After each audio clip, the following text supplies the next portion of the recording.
Hello and welcome to this mini tutorial where we will break down and build back up the pronunciation of the word specifically in English.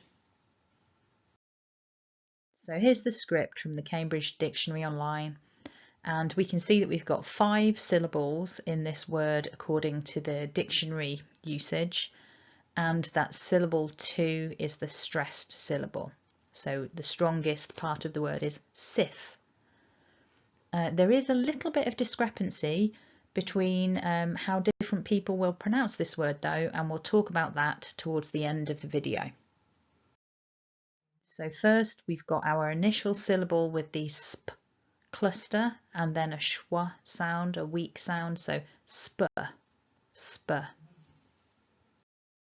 Then our stressed syllable sif, so lots of air hissing out of the mouth there with sif.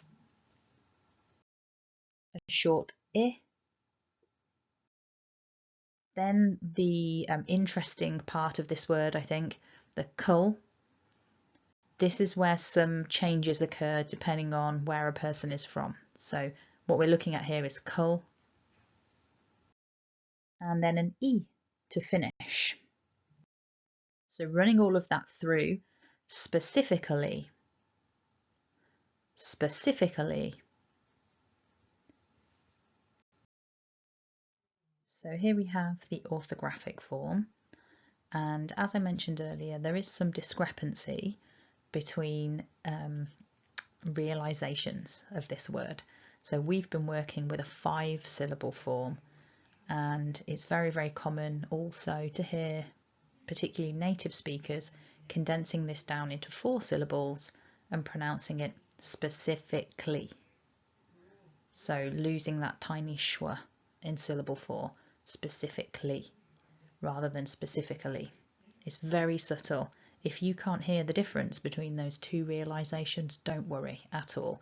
But I wanted to mention it because this is something consistent that you can notice depending on who you're talking to. If I am teaching, if I'm in the role of teacher, I will probably make more of an effort to say this as a 5-syllable word. But if I'm chatting informally to my family and friends, it will definitely come out as a 4-syllable word.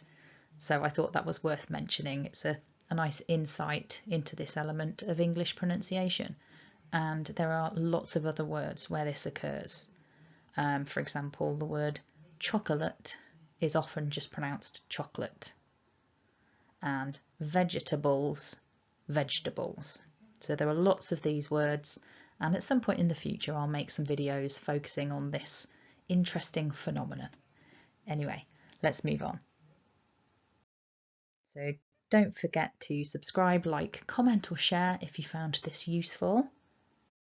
And check out the homepage for lots of other videos to help you on your English language journey.